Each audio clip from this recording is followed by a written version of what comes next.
자, 상개념 판례 강의 시작하겠습니다. 자, 이미 중요성은 여러분들이 잘 아실 것이고 중간중간에 제가 또 중요한 판례들이 나와 있으면 기본서에 실린 그 밖의 판례들도 언급해 드리겠습니다. 자, 1페이지 보시면은요. 자, 여러분들 제가 강의를 하는 부분은 페이지로 특정하지 않고 앞으로 그냥 번호로 특정을 하겠습니다. 자, 1번 보시면은요. 노역장 유치는 그 실질이 신체의 자유를 박탈하는 것으로서 징역형과 유사한 형벌적 성질을 가지므로 형벌 불속 원칙의 적용 대상이 된다. 지금은 여러분에게 제가 가르치기 위해서 이 지문을 만들어 놨기 때문에 쉬운 지문에 속해요. 자, 그 실질이부터 가짐으로까지를 가로쳐 보시면은요. 실제 시험에서는 그걸 빼버린다는 거죠. 그 설명을 빼버리는 거죠. 그러니까 여러분들이 그 설명 있는 그 내용을 이해를 하고 문장을 풀어야 돼. 그러니까 노예학장 유치는 형벌 불속 원칙의 적용이 대상이 되는가? 자, 그 실질이 형벌의 실질을 갖고 있기 때문에 형벌처럼 불리하게 됐을 때는 소급하면 안 된다. 이렇게 결정을 하셔야 되는 거죠. 자, 보십시다. 판례 여러 개 설명해 드릴게요. 지금 보시면은요. 자, 노예역장 유치가요. 노예역장 유치가 우리 형법 41조의 형벌의 종류에는 안 속해요. 일단 41조의 형벌의 종류는 사징검, 자자, 불구, 가물 9종이 있어요. 그러니까 분명히 이게 노예역장 유치는 사징검, 자자, 불구, 가물 9종에 속한 건 아니에요. 그러니까 만약에 그 9종에 속하면 이게 분리할 때 소급하는 거 그런 문제는 안 나와요. 너무 분명하니까. 항상 애매할 때 어디로 갈 것인가에 관한 문제죠. 그죠? 그래서 자, 노역장 유치는 형식적으로는 일단은 뭔가 하면 명문상으로는 이게 형벌은 아니에요. 근데 실질을 따지죠. 노역장 유치는요. 그 실질이 형벌하고 자, 동일한 건 아니에요. 그러니까 유사한 거죠. 됐죠? 유사하기 때문에 무슨 취급하는 거예요? 형벌처럼 취급해서 분리하면 소급할 수 없다는 거죠. 지금 시간은 좌측에서 여러분들 보시기에 좌측에서 우측으로 흐르고 있습니다. 소급할 수 없다. 소급은 시간에 소급이란 단어는 시간에 역행하여 적용된다는 게 소급 적용이 되는 거죠. 자, 이와 똑같은 것이 하나 더 있는데요. 뭐가 있죠? 바로 사회봉사 명령입니다. 자, 이들 둘이는요, 소급할 수가 없어야 됐죠. 저는 주로 없다라고 결론이 나면 보통 세모를 많이 해드립니다. 됐죠? 자, 반면에, 자, 순수한 보안 처분의 성격을 갖는 순수한 보안 처분의 성격을 갖는 것들이 많죠. 자, 형법 62조 2에 있는 바로 보호관찰이 그러하고요. 보호관찰이 그러하고, 그리고 전자발찌, 자, 특별법상의 전자감시제도, 전자발찌 부착이고, 전자감시제도, 그리고 아청법상의 진상공개명령. 자, 여러분들 한 개라도 말하기 위해서 이렇게 글자는 이렇게 짧게 적겠습니다. 제가 구두로 언급하고 있고 여러분들이 한 번도 안 본 건 아니기 때문에 자, 이런 것들입니다. 자, 이런 것들은요. 순수한 보안 처분이라 분리하더라도 소급할 수 있다가 되는 거죠. 됐죠? 이런 것들이요. 어느 것이라도 분명히 형벌인지 형벌이 아닌지는 이리적으로 규정이 되어 있지는 않습니다. 항상 애매할 때 어느 쪽으로 갈 것인가에 관한 문제. 그래서 우리 대법원 입장에서는요.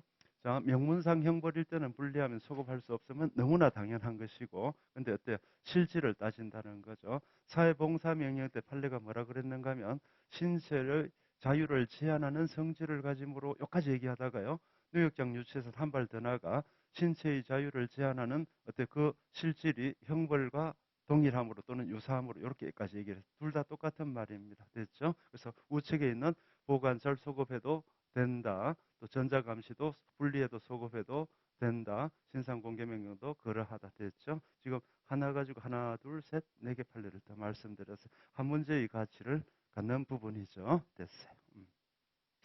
자, 근데 만약에 시험의 난이도가 높으면은 다음 쟁점으로 넘어갈 수가 있어요. 자, 이제 쟁점 2번 한번 보시면은요. 자, 형법 70조 2항 이노역장 유치조항은 1억 원 이상의 벌금형을 선고받는 자에 대하여 유치기간의 하한을 중하게 변경시킨 것이므로 이 말이 뭔 말인가 일단 알아들으셔야 돼. 자, 뭔 말인가 하면 자, 이거는 이 자체가 지금 제가 추가적으로 설명한 것이 시험에 나올 수 있고 그리고 이건 노역장 유치가 이 판례가 나왔을 때 이 판례가 나왔기 때문에 다른 것과 곁들이로 해서 한 문제가 나올 수 있습니다. 그 다음에 바로 한 문제가 나왔어요, 실제로. 자, 이제 또 하나 뭔가 하면은 이것도 기억하셔야 돼. 자, 옛날에는요, 노역장 유치는 어떻게 했는가 하면, 노역장 유치는 만약에 불금형을 안 냈을 때는요, 1일 이상 3년 이하의, 3년 이하, 노역장 유치가 3년 이하의 기간 노역장 유치를 하도록 돼 있었어요. 그런데 지금은 어떻게 바뀌었죠? 자, 법이 개정 이렇게 바뀌었다는 거죠. 자, 그래서 1억에서 5억, 50억이 있는데, 자, 뭔가 하면은, 자, 5억 미만, 1억, 자, 1억 이상 5억 미만 같은 경우는 300일수, 여기 억입니다. 5억 이상 50억 미만 같은 경우는 500일수, 50억 이상 같은 경우는 1000일수. 자, 제일 상단은 역시 3년이에요. 자, 제일 상단은 3년에 이렇게 됩니다. 자, 그러다 보니까, 자, 갑이란 자가요. 예컨대 1억 원의 벌금을 안 냈다는 거죠. 그럼 옛날에는 며칠부터 시작했어요? 1일부터 시작했어요. 그러니까 100억이든 1억이든 뭐 100만 원이든 간에 전부 1일부터 3년까지가 된 거예요. 그러다가 보니까 어떤 문제가 생기는가 하면은 100억 정도 되는 사람이 자, 노역장 유치는요. 저 범위 안에서 또 법관이 정하다 보니까요. 자, 법관하고 만약에 우린 강의를 하기 위한 거니까 우호적인 법관을 만나면 100억인데 어때요? 노역장 유치 기간을 그냥 100일 이렇게 정해버리면 하루당 얼마가 되는 거예요? 1억씩이 되는 거예요, 하루당. 이런 걸 뭐라고 하는가 하면 황제 노역이라고 합니다. 그러니까 하루 지날 때마다 1억씩을 교도소에서 때 국가가 우리가 낸 세금으로 밥 먹고 공기 좋은 곳에서 좀 답답하긴 하지만 1억씩 벌게 되는 거예요. 최근에도 노역장 유치 기간에 1일당 1,700만 원씩 나온 사람이 한 사람 있었죠. 그죠? 자, 그렇습니다. 요 지난주에도 986 한번 나왔어요. 거의 황제 노역에 가깝죠. 하루에 1,700만 원 버는 사람이 그렇게 많을까요? 거의 뭐 없다고 봐야 되죠. 됐죠. 자, 그러면 보세요. 그러면 갑이라는 자가 1억일 때 과거에는 얼마부터 시작해? 1일부터 시작할 수가 있는데 지금은 1억의 자, 1억에 대한 벌금을 내지 않은 사람은 얼마부터? 300일부터 3년까지 이렇게 된단 말이에요. 알겠죠? 300일부터 3년까지. 여러분들 그 상한은 3년입니다. 늘. 그러니까 지금은 어떻게 돼요? 1억을 받은 사람은 1일, 2일, 3일을 못 하도록 돼요. 최소한 100일부터 3년까지 간다는 거죠. 어느 경우라도 3년은 넘을 수가 없어요. 법의 규정이 있기 때문에. 그래서 보세요. 그러면 갑이라는 사람이 만약에 1억의 벌금형을 선고받고 노역장 유치된다면 과거에는 어떻게 됐어요? 과거 이 재판 당시에는 1일부터 시작하는데 지금은 자 300일부터 3년까지가 됐으니까 이 규정은 어때? 불리한 규정이라는 거죠. 이게 사실상 불리한 규정이기 때문에 소급할 수 없다는 거죠. 이렇게 이해할 수 있겠어요? 자, 그러면 여러분들은 이 노역장 유치 기간을 뭐로 생각하시면 되겠어요? 여러분들은 그냥 징역형으로 생각하시면 돼. 징역형으로. 어때? 징역 자, 원래 1일은 징역형이 아니지만은 징역 1일에서 3년까지가 징역 300일부터 3년까지로 바뀌었기 때문에 형의 하한이 무거워진 거죠. 이 무거워진 경우는 소급하면 안 돼요. 이해할 수 있겠죠? 여기까지입니다. 자, 하나 더 해볼까요? 자, 그래서 자, 이번에 보시면 여러분들 지금 우측에 써드린 요거 자체가 시험에 나올 수가 있어요. 요거 뭔가 하면 그래도 아주 오래전에는 아니지만 그래도 근자에 요게 형법이 개정된 부분이라서 요거는 요렇게 공부하면 안 됩니다. 이런 것들이 요령인데요. 뭔가 하면 여러분들은 공부를 요렇게 하려고 그래요. 50억 이상일 때는 1000일 이상, 5억 이상 50억 미만 5억 이상일 때는 500일, 1억 이상 5억 미만일 때는 300일 이렇게 하지 마시고 이렇게 이렇게 숫자 같은 이렇게 적으셔야 돼. 그러니까 1, 5, 50 적고 3, 50 이렇게 적으셔야 돼. 이렇게 하면 안 외워집니다. 절대로. 이런 것들도 공부의 요령이 알겠나요? 그러니까 자꾸 이렇게 오지 마시고 숫자를 쭉 나열하고 거기다 배치를 하시면 돼. 자, 저도 그러니까 이걸 기억하고 있는 거예요. 알겠죠? 그래서 1억, 5억, 50억 요 단위고 3, 50이다. 이렇게 외우는 거. 3, 50이다. 됐죠? 300일, 500일, 1000일 이렇게 된 겁니다. 한 번쯤 나올 가치가 있다고 봐요, 저는. 자, 그런데 어떤 일이 생겼는가 한번 보십시다. 자, 쟁점 2번 다시 보시면 형법 제70조 2항은 1억 원 이상의 벌금형을 선고받는 자에 대하여는 유치기간의 하한을 중하게 변경시킨 것이므로 구체적으로 옛날엔 얼마? 1일이었는데 지금은 300일부터 시작이 된다는 거죠. 이 조항 시행 전의 범죄 행위에 대해서는 범죄 행위 당시에 존재하였던 법률을 적용해야 한다. 거꾸로 말하면 변경된 불리한 법률을 적용할 수 없다가 되겠죠. 됐어요? 자, 그 다음, 자, 그럼 쟁점 3번까지 여러분 보실 수가 있어요. 형법 70조 2항을 시행일 이후 최초로 공소 제기되는 경우부터 적용하도록 한 형법 부칙 제2조 1항은 노역장 유치조항의 시행 전에 행하여진 범죄 행위에 대해서도 공소 제기 시가 공소 제기의 시기가 노역장 유치조항 시행 이후면 이를 적용하도록 하고 있으므로 무슨 뜻이에요?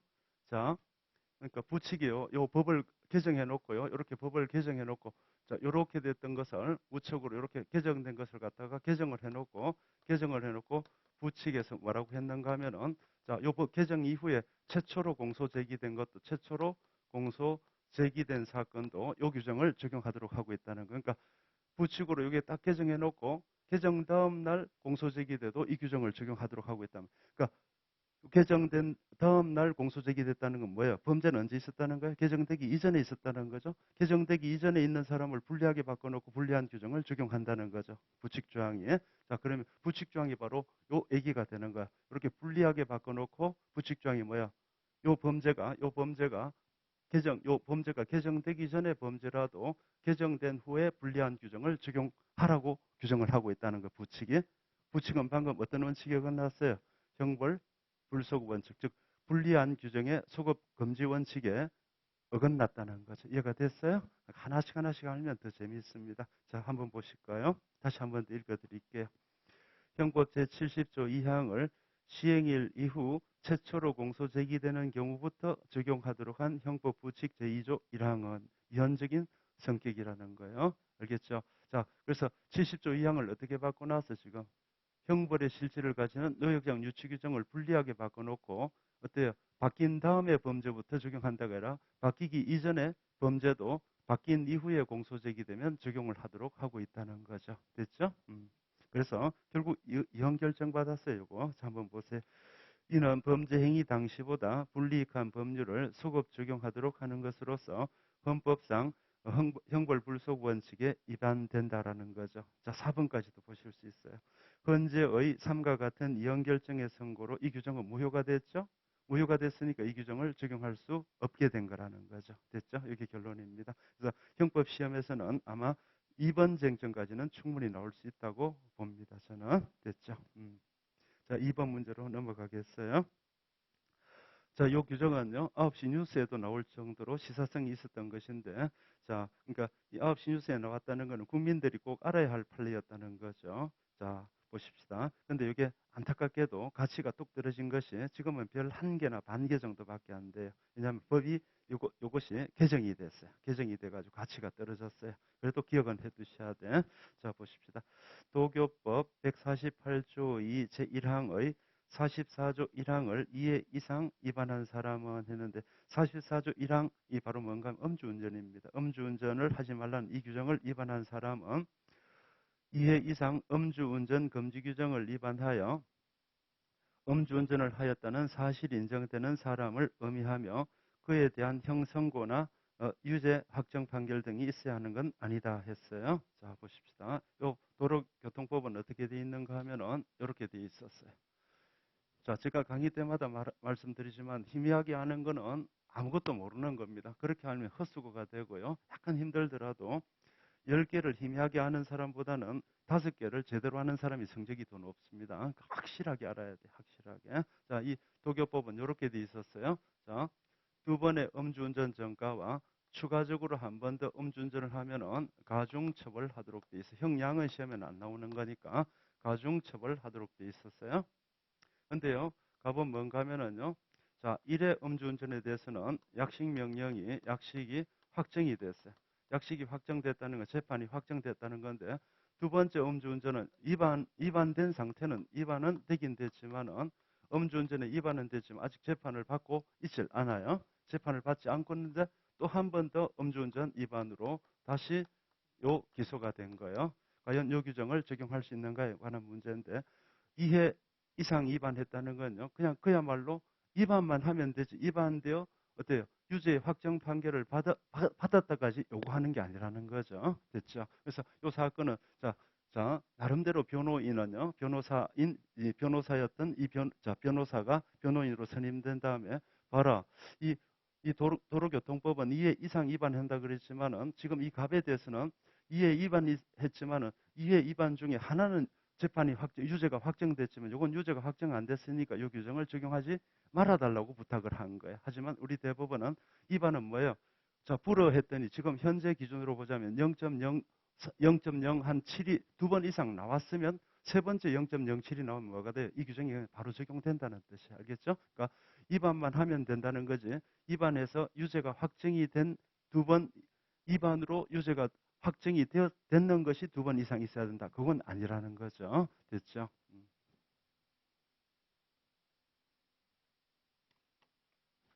자, 요거는 아직까지 재판이 시행이 안 됐어요. 요 기소에 대해서도 방금 어때요? 요 규정이 그대로 적용이 될 수 있다는 거죠. 요 가중처벌의 규정이 그대로 적용될 수 있다는 거죠. 그럼 심지어 요거 보세요. 요 약식이 확정됐다는 거는 자, 약식 명령이 자, 발령이 되고 나서 정식 청구를 안 해가지고 약식이 확정됐다는 건데 요 약식도 재판이죠. 그 재판이 확정된 것 한 개하고 확정되지 않고 위반으로 어때요? 위반으로 적발만 된 것이 하나 있다. 요것도 확정 안 돼도 상관없어요. 위반, 또 위반하면 바로 이 규정이 적용된다는 거. 이게 지금은 어떻게 됐는가 하면 아, 자, 가중처벌이 두 번 음주 운전으로 위반 사실이 있고 또 한 번 되면 되는구나라고 해서 한 번쯤은 위반하고 되겠구나라고 생각했다. 큰일 나요. 요즘 음주운전에 대해서는 아주 강력하게 처벌하면서 지금은 한 번만 위반하고 한 번만 추가적으로 위반해버리면 가중처벌 규정이 적용이 돼. 이렇게 법이 바뀌었어요. 알겠죠? 음주운전은 지금 어때요? 위반 자체도 옛날에는 혈중 알코올 농도가 0.05%에서 0.03%로 바뀌었죠. 됐죠. 그리고 나서는요, 저희들 친구들의 모임에서도요, 변화가 일어났어요. 옛날에는 뭔가 하면 0.05일 때는요, 한 잔까지는 괜찮아. 이렇게 해서 차를 갖고 온 친구들도 자꾸 옆에 다른 친구들도 한 잔을 권하기도 했었어요. 서먹하니까. 그래서 한 잔씩 하고 했는데 요즘은 제가 나서서 말리죠. 큰일 나. 무조건 그냥 입에 알코올 당기면 0.04 나오니까 절대로 그러지 마. 그렇게 얘기를 하죠. 사실은 술을 마시러 나갈 때는 아예 자가 성용을 해서는 안 되는 거죠. 그렇습니다. 자, 보십시다. 자, 요것입니다. 이해하시겠죠? 확실히 이해를 하시면 돼. 다시 한번 읽어볼까? 이제 정리가 됐을 거예요. 도교법 148조 2 제1항에 44조 1항을 2회 이상 위반한 사람은 그야말로 뭐라 그랬어요? 법 조문 자체가 위반한 사람이라 그랬지. 위반하여 그 위반에 대하여 유죄의 확정이나 형 선고가 있어야 될 것 이렇게 요건을 안 했다는 거죠. 위반의 개념은 정말 위반만 하면 된다는 것이. 현행법상으로는 0.03 이상이 두 번 이상 나온 사람이에요. 알겠죠? 한 번만 더 나오면 가중처벌이 된다는 거죠. 지금 옛날에 요 법 규정상으로는 지금은 두 번, 한 번의 정과 한 번의 위반 더하기 추가적으로 한 번 위반이면 바로 이 규정이 적용이 되게 되어 있습니다. 됐고요. 각주에 있는 그 형량도 외우셔야 됩니다. 1, 5, 50, 3, 50 됐어요? 1, 5, 50, 3, 50 이렇게 외우시라 그랬어요. 넘겨가시고 자, 관련 판례 정리는 제가 특별히 필요한 것들만 선별해 보겠어요. 됐고요. 여러분들이 한 번쯤은 읽어 두시는 게 좋습니다. 지금 판례이기 때문에. 자, 쭉 넘어가셔도 됩니다. 자, 공부는 어떻게 하면 돼요? 근데 사실상 관련 판례 정리가 만만치 않고 양이 많단 말이죠. 그럼 여러분들이 결정을 하시면 돼. 나는 꼭 막 한 95점 이상 맞아야만 되는 시험 같으면 그것까지 다 보셔야 되고 나는 한 80점, 한 90점만 맞아도 되는 분들은요. 그거 안 보셔도 상관없어요. 제가 이미 시험에 나올 만한 건 다 골라드리는 거니까. 근데 상개념 판례고 저는 단지 여러분들의 시험용이기도 하지만 이 책은요. 상개념 판례를 제가 가장 상세하게 소개해야 되는 그런 의무감도 갖고 있기 때문에 일단 다 실어 놓았어요. 근데 너무 지엽적인 건 제가 걸러내긴 냈어요. 자, 보십시다. 3번에 보시면은, 자, 이것도 좀 지엽적이긴 하죠. 보십시다. 적법한 입국 절차를 거치지 아니하고 불법으로 입국한 경우에는 국제운전면허증을 소지하고 있는 경우라고 하더라도 도교법 96조 1항이 예외적으로 허용하는 국제운전면허증은 운전을 한 경우에 해당한다고 볼 수 없다. 그렇습니다. 그러니까 이미 답이 좀 힌트가 들어가 있어요. 뭔가 하면 이는요. 적법한 입국을 전제로 해서 국제운전면허증을 사용할 수 있다는 것이지 불법으로 입국해서도 국제운전면허증을 사용할 수 있다는 규정 자체가 아닙니다. 됐죠? 간단한 내용입니다. 넘어가시고. 됐죠? 넘겨가시고. 그 다음에, 자, 관련 판례 정리 한번 보시면은요. 자, 여러분 요것도 하나 꼭 기억해 두실 게 있어요. 여러분들 혹시라도 동료들, 친구들 중에 술 자주 마시는 친구들한테 이 얘기를 해줄 필요가 있어요. 자, 도교법에서요. 도교법에서 원칙적, 자, 운전의 개념인데 운전의 장소는 뭐가 되는가 하면은 도로교법 원칙적으로 도로에서입니다. 원칙적으로 도로에서입니다. 됐죠? 도로에서입니다. 항상 뭔가 운전하여 가지고 어떤 상태에서 운전해서 범죄가 될 때 그 운전 장소는 항상 도로에서입니다. 도로는 여러분들도 아시다시피 그냥 길을 말하는 게 아니라 불특정 또는 불특정 또는 다수인 또는 차마가 운행할 수 있는 공공성을 지닌 도로를 말합니다. 즉 누구나 다닐 수 있는 길을 말하는 거죠. 자, 그래서 자 보십시오. 도로에서인데 예외가 있어요. 예외가 여러 가지가 있지만 여러분들이 꼭 알아둬야 할 예외가 뭔가 하면 바로 음주운전입니다. 자, 열거적이 아니라 일시적이기 때문에 예를 써 나왔어요. 음주운전입니다.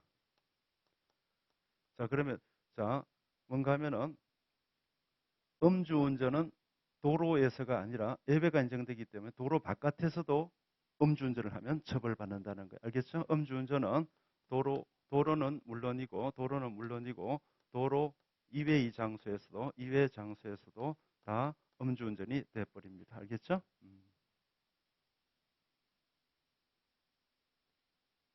자, 그러면은 요 예배에 속하지 않는 바로 무면허 운전은요. 무면허 운전은 예배 규정이 없기 때문에 무면허 운전은 예배 규정이 없기 때문에 도로에서 운전을 무면허인 상태로 도로에서 운전하는 것만 무면허 운전죄가 돼요. 알겠죠? 그러면 도로하고 도로 아닌 곳은 어디가 있는가 하면 저희 아파트 같은 경우는 외부인들의 접근이 금지되도록 차단 장치가 돼 있어요. 주차장에 아파트 주차장이요. 이게 도로가 아닌 거예요. 저희 아파트 주민들만 이용하는 장소니까 누구라도 다닐 수 있는 길이 아니라는 거죠. 그럼 여러분들도 꼭 운전을 한번 해보고 싶으면은요. 면허가 없더라도 아파트 주차장 안에서는 운전해도 들켜도 무면허 운전죄가 안 돼요. 왜요? 도로에서가 운전한 게 아니기 때문에 도로에서 무면허 운전이 아니기 때문에 근데 술을 먹었을 때는 어느 곳에서도 운전하면 무조건 어때 유죄가 되는 거예요. 알겠죠? 그래서 혹시라도 여러분들의 조카들이 삼촌 나 운전 한번 해볼게. 너 운전면허 없잖아? 아, 그래도 괜찮아. 이리 와봐. 조심하고 사람들도 없는데 여기 천천히 한번 가봐. 아파트 주차장에서는 좀 연습해도 돼. 바람직한 건 아니지만 강의를 하기 위한 거니까. 됐죠? 술은 먹었을 때는 어때요? 어디서든지 차를 갖다가 운전을 하고 시동을 걸고 움직이면 바로 5m만 가도 무면 음주운전 걸리는 거 알죠, 여러분들? 5m만 가도, 1, 2m만 가도 음주운전 예외 없습니다, 여러분들. 간혹 가다가 자, 여러분들 신문에서 이거 보이죠? 뭔가 하면은 음주 상태에서 대리운전을 했는데 만약에 비용 문제라든지 이런 걸로 마지막에 가서 집 근처가 싸운단 말이에요. 싸우고 나가지고 어때요? A씨 나 가 하고 돈도 안 준다고 해서 받고 돌아섰는데 이 사람이 아파트 입구까지 왔으니까 거기서 잠깐 운전해가지고 신고해가지고 어때 음주운전죄로 걸리는 경우 많죠, 심지어. 그렇죠. 심지어 또 뭔가 하면 대리운전 기사를 불렀는데 대리운전 기사가 자기가 있는 장소를 모르니까 어때요? 자기 동네에서 약간 더 한 10m 정도 가가지고 저 여기 있어요 하고 이때도 음주운전이 되는 거란 말이에요. 음주운전은 술을 먹었을 때는 어느 곳에서도 운전하면 안 돼요. 자, 요 여집합을 이용하셔야 돼요. 자, 보십시다. 쟁점 1번 보시면은요. 자, 쟁점 1번은 뭘 말하는가 하면 대가로 1번을 말합니다. 판례에서. 자, 어디를 말하는 걸 알아들으셔야 되니까. 도교법 제2조 제26호가 술이 취한 상태에서의 운전 등 일정한 경우에 한하여 예외적으로 도로 외의 곳에서 운전한 경우를 운전에 포함한다고 명시하고 있는 반면 무면허 운전에 관해서는 이러한 예외를 인정하고 있지 않다. 됐죠? 그러면 어때요? 무면허 운전은 어디에서 운전만을 무면허 운전이라고 하는 거야? 도로에서의 무면허 운전만 무면허 운전죄가 된다는 거죠. 됐죠? 그래서 여러분들 이 두 개가 헷갈릴 수 있는데 여러분들 무면허 운전도 나쁘고 음주운전도 둘 다 나쁜 거긴 하지만 그냥 이렇게 기억하시면 돼. 음주운전이 더 나쁘다. 이렇게 기억하시면 돼. 음주운전은 어느 곳에서 운전해도 유죄가 된다. 이렇게 기억하시면 돼요. 저도 이게 여러분들 늘 무면 운전하고 음주운전은 우열을 가릴 수 없을 정도로 둘 다 나빠. 근데 어때요? 지금 도로교통법상 음주운전을 더 강하게 처벌하고 있는 거죠. 도로 위의 곳에서 운전하는 거니까. 그럼 여러분들은 애울 때 어떻게 하면 되는가 하면 음주운전이 더 나빠 이렇게 그냥 기억해둬 버리면 되는 거예요. 됐고. 자, 다음 4번입니다. 자, 판례 번호를 보시면 대판전으로 되어 있는데 가치가 많이 낮습니다. 보통 대판전이면 제가 최소한 별 3개 이상, 2개 이상을 해주는데 이건 지역적인 특별형법에 관한 내용. 그래도 이게 만약에 대판전만 아니었으면 이거 삭제였었어요. 근데 대판전이기 때문에 별 하나 붙여놓고 소개를 하고 있는 거죠. 자, 보십시다. 환자의 안면 부위, 눈가와 미간에 보톡스 시술을 한 피고인의 행위는 치과 의사에게 면허된 것 이외의 의료 행위라고 볼 수 있다 없다를 따지는 건데요. 자, 쉽게 말해서 치과 의사가요, 보톡스 시술을 한 거야. 그러니까 어때요? 이 치아에 관한 의료 행위를 한 것이 아니라 어때요? 이 보톡스 시술, 즉 성형에 가까운 의료 행위를 한 거라고. 자, 제일 마지막 이거 보시면 시술이 미용 목적이라 하여도 달리 볼 것은 아니다. 쉽게 말해, 자, 보톡스 시술인데, 자, 이 성형 목적의 보톡스 시술을 의사가 할 수 있는 의료행위인가, 즉 의료행위 범위 내인가예요. 여러분들 생각에는 어때요? 의사가 성형 목적의 보톡스 시술을 할 수 있을 것 같아요? 없을 것 같아요? 느낌상 없을 것 같죠, 그죠? 근데 전쟁이 나면은요, 사실상 전쟁이 나면은 내과 의사 같은 경우도 의사들이 귀하기 때문에 내과 의사 같은 경우도 병사의 다리를 자르는 어때요? 상처를 오려내고 자르는 이런 역할을 해요. 왜 그런가 하면 내과 의사 같은 경우는 이 정형외과하고 다른 것이잖아요. 근데 뭔가 하면 기본적으로 내과 의사, 성형외과 의사, 어때요? 또 치과 의사지만 기본적으로 뭐가 있어요? 공통으로 의사라는 게 있다는 걸 잊지 말아야 돼요. 그러니까 자, 치과대학에서도요, 뭔가 하면은 이빨에 관한 이 의료 행위만 배우는 것이 아니라 기본적인 의료 지식을 갖추고 있기 때문에 여기까지도 의료 행위라고 했어요. 알겠죠? 그러니까 치과 의사들이 근데 참 무섭죠. 이걸 이렇게 치과 의사가 성형 목적의 보톡스 시술을 하는 것도 무섭고 거기에 응해가지고 이 병원을 찾아간 환자도 저는 이해할 수는 없습니다만은 알겠죠? 어디 갈 데가 없어 거기 가서 했는지 모르겠어요. 그래도 어쨌건 간에 어때 의료행위 범위 내라고 했어요. 근데 이런 것들은 지역적인 것이지만은 여러분들 생각하고 좀 다르잖아요. 저도 깜짝 놀랐어요. 근데 이제 판례 해설을 보니까 저는 항상 판례가 나오면 제가 먼저 생각을 해보면 대부분은 어느 정도는 일치를 해요. 그러니까 워낙 이 리걸 마인드가 많이 쌓여 있기 때문에. 근데 아이고, 뭐, 이거는 뭐 유죄겠군 했는데, 아니에요. 근데 해설을 보니까 이해가 돼요. 아, 치과 의사도 의사였구나. 그러니까 의사라는 기본적 소양 플러스 치과에 관한 전문적 기술, 이런 것이죠. 여러분들, 민법 기본적인 것요. 민법 너무 기본적인 것인데 잘 모르겠다. 옆에 민법 선생님 안 계신다. 저한테 와도 돼요. 형법이니까 저도 기본적인 법 지식을 다 갖추고 있다는 거. 이해할 수 있겠어요? 자, 이제는 저도 워낙 형법에 특화된 선생이다 보니까 형법은 누구보다 대한민국 최고라고 생각하지만은 기본적으로 민법 같은 것도요. 옛날에 공부를 했었어요. 법과대학 다닐 때. 그러니까 이 치과 의사도 치과대학을 다닐 때 어때요? 의사로서 기본적인 소양은 갖고 있다는 거죠. 자, 지금 여러분 네 문제 했는데 어떤 생각이 들어요? 대충 이거 읽고 나서 그거 맞죠? 예, 알겠죠? 이렇게 하고 전 넘어가질 않아요. 알겠죠? 그러니까 어느 지문이 옳고 그름을 판단할 때 분명한 기억을 갖고 있어야 돼. 방금 지문은 뭐야? 치과 의사도 의사였구나? 이렇게 기억하시면 되죠. 기본적인 의료 지식을 갖고 있기 때문에 됐어요. 자, 다음 5번 문제입니다. 자, 보시면은 상대방의 휴대전화로 공포심이나 불안감을 유발하는 문자 메시지를 전송함으로써 상대방이 별다른 제한 없이 문자 메시지를 바로 접할 수 있는 상태에 이런 경우 했어요. 자, 가로쳐 보세요. 문자 메시지를 바로 접할 수 있는 상태에 이런 경우 가로치셨나요? 자, 그 다음 보시면은 상대방이 실제로 문자 메시지를 확인하였는지와 상관없이 정통망법 소정의 공포심이나 불안감을 유발하는 문헌을 상대방에게 도달하게 한다는 구성요건을 충족한다 했는데 도달하게 한다에다 파도 밑줄 한번 해보세요.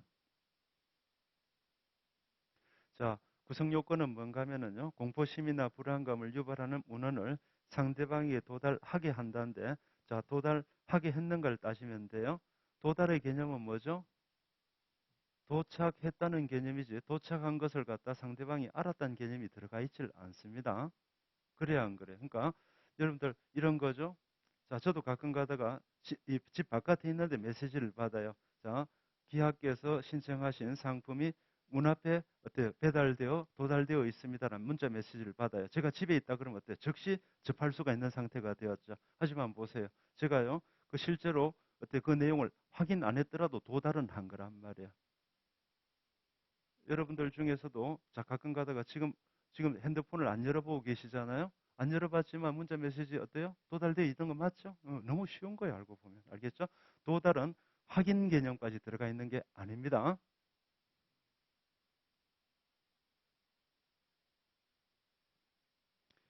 됐죠? 자 다음 6번입니다. 그러니까 여러분들 객관식은요 그 안에 답을 생각할 수 있는 여지가 OX를 판단할 수 있는 요소가 다 들어가 있는 거예요. 그러니까 그걸 발견해내면 되는 거예요. 알겠죠? 그 안에서 OX를 판단할 수 있는 자료가 안 들어가 있으면은 우리가 답을 낼 수가 없어요. 그 안에 분명히 어떤 정보가 들어가 있단 말이죠. 또 다른 확인을 요건으로 하지 않는다. 우리도 어때요? 대부분 요즘 어때 이 상품들이 배달되어 오는 경우가 많죠. 배달되었습니다. 즉 도달되었다는 건데 확인 안 해도 도달은 된 거 맞죠? 그렇습니다. 너무 쉬운 거예요. 됐고 6번입니다. 자, 지금 제형법정주의라서 특별형법이 좀 많습니다만은 일단 알아둘 것들은 제가 다 선별해 놓은 거예요. 자, 보시면은 자, 6번 같은 경우는 2016년도 판례인데도 출제 여지가 있다고 봐. 제가 실어 놓은 거예요. 그대로. 자, 보십시다. 이미 수신이 완료된 전기통신에 관하여 남아있는 기록이나 내용을 열어보는 행위도 했는데 열어보는 행위 가로쳐 보시면은요. 통비법에 규정된 통신 제한 조치 중 전기통신의 감청에 해당한다. 감청에 해당한다는 밋밋줄을 한번 해보세요. 자, 제형법 이런 거죠. 하나는 제가 자, 하나는 파도 밑줄 하라 그랬고 하나는 밑줄 했다는 건 두 개가 틀렸다는 뜻이 알겠죠? 이렇게 서로 뒤에 것하고 앞에 것이 맞지 않다는 것입니다. 자, 한번 볼까요? 지금 뭐라 그랬어요?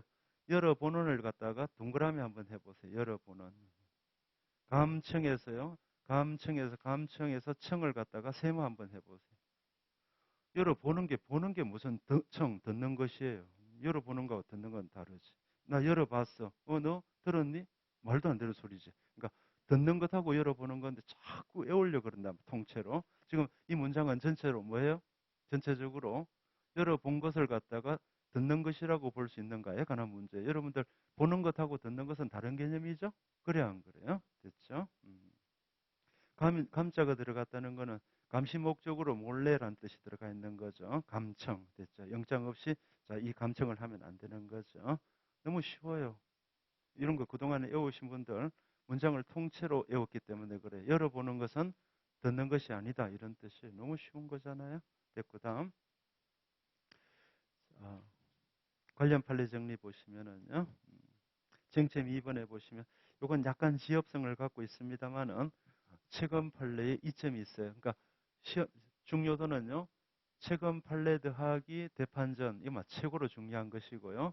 자 그리고 최근 판례인데 자 약간의 지엽성을 갖더라도 최근 판례라는 이점 때문에 출제가 되기도 합니다. 이런 판례들은 한 3년 안에 출제가 안 되면 보통 출제가 잘 안 돼요. 자 그래서 아직 2018년도 판례라 남겨놨습니다.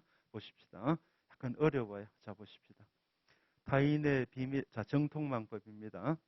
타인의 비밀, 자, 정통망법은 그 쟁점 1번의 그 법률을 줄인 말이죠. 정보통신망 이용 촉진 및 정보보호 등에 관한 법률인데 여러분들도 앞으로 정통망법이라고 하시면 돼요. 저 단어를 쓸 일은 여러분들이 없기 때문에 그렇죠. 자, 보십시다. 자, 정통망법상 타인의 비밀 침해, 누설에서 요구되는 정보통신망에 침입하는 등 등자 동그라미 한번 해보세요. 정보통신망에 침입하는 등 부정한 수단 또는 방법에 자, 이 방법에 이런 거죠. 결국 정보통신망에 침입하는 등 부정한 수단 또는 방법으로 자, 첫째 줄 앞에 타인의 비밀을 침해 또는 누설하는 행위를 처벌하는 규정이에요. 문장이 지금 앞뒤로 엇갈려서 그렇지. 자, 이럴 때 뭔가 하면은 자, 침해하고 누설하기 위한 수단으로서 자, 정보통신망에 침입하는 등 부정한 수단 또는 방법에는 자, 갑니다. 사용자가 식별 부호를 입력하여 정보통신망에 접속된 상태에 있는 것을 기하로 거기다가 길게 한 번 더 파도 밑줄. 사용자가부터 기하로까지 시키는 대로 하시는 게 제일 좋습니다. 거기 답이 들어가 있어요. 자, 볼까요? 정당한 접근 권한 없는 사람이 사용자 몰래 정보통신망의 장치나 기능을 이용하는 등의 방법으로 타인의 비밀을 녹취, 취득, 취득, 누설하는 행위를 포함시키는 해석은 재형법 정주에 위배되지 않는다 그랬어요. 자, 대표적으로 정통망법 위반은 뭔가 하면 여러분들이 해킹을 해서 내 메일을 열어보는 게 바로 정통망법 위반이 되는 거예요. 이게 바로 뭔가 하면 첫째 줄에 정보통신망에 침입하는 부정한 수단을 사용한 거예요. 알겠나요? 해킹을 통해서 내 메일을 열어보는 것. 그런데 자, 정보통신망에 침입하는 부정한 수단 말고 뭐가 들어가 있어요? 등이 들어가 있다는 걸 잊지 말아야 돼. 꼭 해킹 말고도 더 있다는 거죠. 이 등 속에 뭐가 들어간다는 거예요. 제가요. 제 강사실에 뭐 컴퓨터가 없습니다만은 PC를 놓고 우연히 메일을 열어놨다는 PC를 해가지고 제가 PC에 비밀번호를 쳐놓고 이걸 열어놓고 화장실에 갔는데 어떤 학생이 들어와가지고 어떻게 했다는 거야? 내 메일을 열어봐도 이제가 된다는 뜻이야. 알겠나요? 꼭 해킹을 통한 침입을 할 필요가 없고 내가 정당한 권한자가 이미 어때요? 접속을 해가지고 열어놨는데 여러분들이 메일을 열어보는 것도 정통망법 위반죄가 된다는 뜻이에요. 됐죠? 그러니까 이렇게 하면 안 돼요, 여러분들이. 해킹을 해서 내 메일을 열어보는 것뿐만 아니라 내가 어때요? 이미 다음이라는 곳에다가 내가 접속을 해놨어요. 근데 여러분들이 마침 어때요? 내가 접속을 해놓으니까 여러분들이 메일을 클릭해도 비밀번호를 내가 해제를 해가지고 열어놨을 때 여러분이 열어봐도 이제가 된다는 뜻이에요. 넘겨가시고. 자, 7번 역시 약간 지엽성을 갖습니다만은 답지로까지 쓰일 수가 있는 내용이에요. 보십시다. 1번에 보시면은 공직선거법 제96조의 여론조사 결과를 왜곡하는 행위에 실제 여론조사가 실시되지 않았음에도 마치 실시된 것처럼 결과를 만들어내는 행위도 포함된다 했는데 어렵습니다. 이런 것들이. 자, 보십시다. 지금까지 한 것 중에 제일 어려워요. 제가 보기에는. 자, 보십시다. 여론조사 결과를 왜곡한다 그랬잖아요. 왜곡한다 했는데 자, 이게 왜 어려운가 하면 일반적인 내용하고 약간 다르기 때문에 그렇습니다. 자, 입찰 방해죄가 되려 그러면은요. 입찰 방해죄 이 죄가 되기 위해서는요. 이 죄가 되려면은 어때? 유효한 입찰이 존재를 해야 합니다. 이것도 판례 하나 지금 가르쳐 드린 거 입찰 방해죄 알겠어요? 이 죄가 되려 그러면 유효한 입찰이 존재해야지 이를 방해하고 이 죄가 되는 것이에요. 입찰이 없는데 그걸 방해할 수가 없어요. 됐나요? 입찰이 있어야지 방해를 하지. 오늘 여러분들은 그때 이영부의 3개년 형법 판례 강의를 방해할 수가 있어요. 지금 존재를 하고 있기 때문에. 그렇죠? 근데 어제는 내 강의를 방해할 수가 없었어요. 내가 강의가 존재를 안 했기 때문에 그래요. 됐죠? 자, 이런 것뿐만 아니라 또 뭐도 있죠? 자, 채권이 존재하지 않는다면은 채권자가 존재하지를 않고 채권자가 존재하지 않는다 그러면은 채무자도 존재를 하지 않기 때문에 채무자도 존재하지 않기 때문에 자 결과적으로 강집 면탈죄가 될 수 없다는 거죠. 면탈죄가 될 수가 없다는 거죠. 여기 시험 문제는 이렇게 돼 있어요. 이렇게 이걸로 결론이 나는 거죠. 이 중간은 제가 설명을 드린 거고 알겠죠? 채권이 존재하지 않는다면 강제집행 면탈죄가 있을 수가 없어요.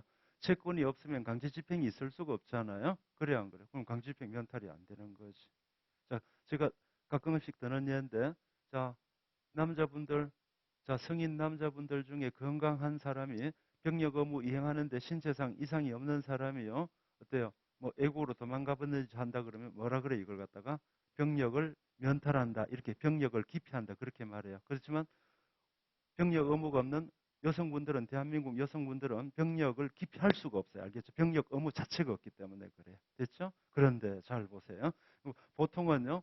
이와 같이 방해한다 그러면 방해의 대상이 존재를 해야 되고 강제 면탈하려고 하면 면탈될 채권이 존재를 해야 한다는 거예요. 근데 여론조사 결과를 왜곡한다는 것도 이 논리를 적용시키면 여론조사 결과가 있고 이를 왜곡한다는 것 같은 생각이 들죠. 그런데 그렇지 않으니까 조심하라는 거예요. 알겠죠? 그러니까 여론조사 결과는 어때요? 지지율 54% 나왔는데 거기다 5%를 더 얹어가지고 59%. 이게 바로 대표적인 여론조사 결과를 왜곡하는 건데 아예 조사도 안 해놓고 58% 이렇게 한다는 거야. 이것도 여론조사 결과를 왜곡하는 거야. 제가 강조하는 이유를 알겠죠? 대부분은요, 어떤 것을 방해한다, 왜곡한다 할 때는 그 객체가 존재를 해야 돼요, 대부분은. 그러니까 이 원리에 어긋나기 때문에 아주 조심스러운 부분이 알겠죠? 그러니까 방금처럼 대표적인 여론조사 결과 왜곡은요, 여론조사를 해서 그 결과가 나왔는데 결과 수치를 바꾸는 거 또는 어때요? 여론조사 과정에서 5%인데 6%를 자꾸 적어간다든지 이렇게 하는 것도 되지만 아예 조사를 안 해놓고 결과를 내는 것도 여론조사 결과를 왜곡하는 거예요. 조심하셔야 돼. 일반 관념하고 다르기 때문에 조심하셔야 된다고. 이, 이 속에는 모두 들어가. 이 속에는 어때요? 이 속에는 모두 들어가. 조사를 하지 않고 결과를 내는 것, 결과를 만들어내는 것, 만들어내는 것, 이것도 포함한다는 거죠. 그러니까 아예 여론조사를 안 하고 결과를 만들어내는 것.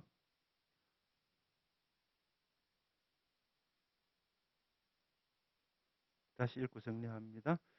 공선법상의 여론조사 결과를 왜곡하는 행위에 실제 여론조사가 실시되지 않았음에도 마치 실시된 것처럼 결과를 만들어내는 행위도 포함된다는데 이걸 오선지로 그냥 그대로 고치면 꼭 정현지 같은 느낌이 듭니다.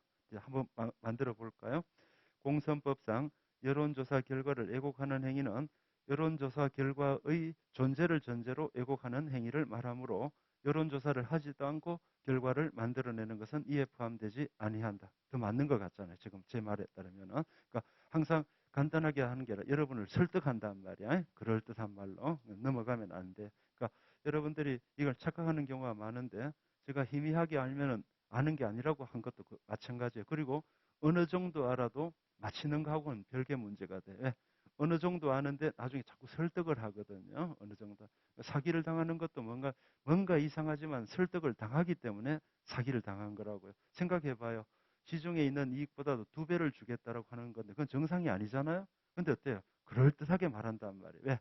막 사업이 너무 잘 된다고 얘기를 한다든지 어때요? 조금씩 이자를 처음에 고액 이자를 자꾸 준다든지 이렇게 속인단 말이에요. 그럴듯하게 넘어가십니다. 2번은 보실 수가 있어요. 자, 관련 판례 정리는 쭉 넘어가시고, 자, 4번에 보시면 관련 판례 정리 4번에, 자, 땅콩 해양 사건이 있습니다. 자, 일단 판례 번호를 보시면 대판 전인데다가, 근데 이거는 뭔가 하면 항공보안법하고 관련된 것이라 아주 지엽적인 특별형법에 관한 문제. 근데 너무 시사성이 강했고 또 대판 전이기 때문에 이걸 남겨놓은 것입니다. 이건 또 좋은 법리를 갖고 있어요. 자, 보십시다. 자, 항공보안법상 몇 조 몇 항까지는 필요가 없죠. 위력으로 운항 중인 항공기의 항로를 변경하면은 이죄가 되도록 돼 있어요. 물론 이게 또 있습니다만 이 사건은 위력이죠. 자, 그 회사의 부사장 겸 오너가의 일원이었던 이 갑이 어떻게 했어요? 자, 지위만 주의만 있어도 자 위력은 뭐라고 배웠었죠? 위력은요 사람의 의사를 제압하기에 족한 세력인데 이때는요 폭행, 협박, 정치적, 사회적, 경제적 지위, 기타 고함까지도 들어가요. 사람의 의사를 제압하기에 족한 힘을 갖고만 있으면 되는데 자 위력은 충분해요.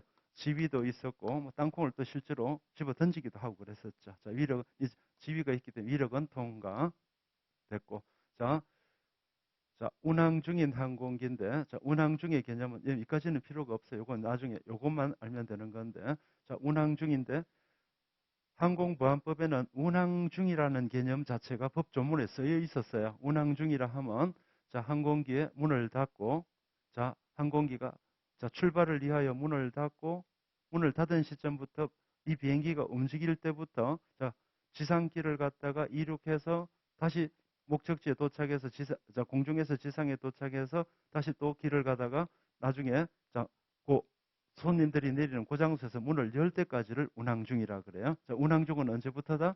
문을 닫은 때부터 문을 열 때까지가 목적지에 도달해서 문을 열 때까지가 운항 중이라고 되어 있어요.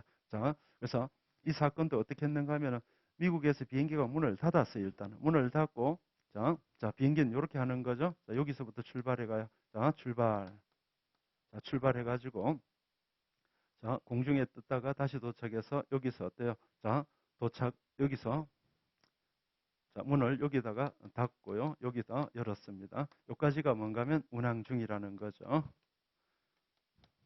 자, 근데 비행기는 언제 돌아갔는가 하면 문을 닫고요. 이 지상길을 가다가 돌아간 거예요. 여기서 지상길을 가다가 돌아갔어요. 자, 운항 중은 맞죠? 운항 중은 맞는데 과연 자, 항공기도 문제가 없고 항로를 변경했는가 하는데 이 항로는 과연 항로. 자, 보세요. 항로. 비행기가 다니는 길을 갖다가 되돌아갔으니까 변경 아닌가라고 했는데 우리 대법원은 항로는요. 이게 정의 규정이 없었어요. 정의 규정이 없었기 때문에 정의 규정이 없으면 어떻게 처리하는가 하면요. 물리 해석이 원칙입니다. 물리 해석이 원칙인데 물리 해석은 다른 게 아니고요. 사전을 국어 사전을 보고 해석하는 게 물리 해석이에요. 국어 사전. 근데 자, 국어 사전의 뜻만으로 해석할 수 없는 것이 바로 논리적, 체계적 해석이라고 말한 거. 그러니까 사전적 의미보다 더 넓게 이해할 때도 있고 좁게 이해할 때도 있다는 거죠. 자, 물리 해석을 해줘야 한다는 건데 물리 해석 사전을 봤더니 항로는요. 항로는 이렇게 돼 있다는 거죠. 한자로 항로는 공로로 돼 있다는 거죠. 즉 공중길을 말한다고 했어요. 됐죠? 따라서 자, 항로 속에는 뭐가 안 들어가요? 공로를 말하기 때문에 그러므로 지상길은요. 지상길은 항로에 들어갈 수 없다는 것이 우리 대법원 판례 입장입니다. 됐죠? 공중길만 길이라고 다 항로가 아니라 어떤 길? 공중길만 요 길만이 비행기가 만약에 떴는데 돌아갔다 그러면 뭐가 됐겠어요? 항로 변경죄가 됐을 거란 말이야. 그러니까 이 비행기는 운항 중인 비행기지만은 뭘 바꾼 거야? 항로를 바꾼 건 아니에요. 항로 아닌 운항 중인 길을 바꾼 거라고요. 참 대단하죠. 변호인들이 이런 것들을 싸워가지고 이겨내는 거 보니까 변호인들의 변론이 대부분에 채택된 거예요. 이거 알겠죠? 그대로입니다. 공중길을 말한다는 거죠. 공중길을 항로라는 건 공중길을 말한다. 무죄 뭐 다른 것들은 뭐 집어 던져가지고 얼굴에 맞고 이런 부분들은 유죄 판결을 받았지만은 적어도 어때요? 이 항공보안법 위반죄는 무죄 판결을 받았습니다.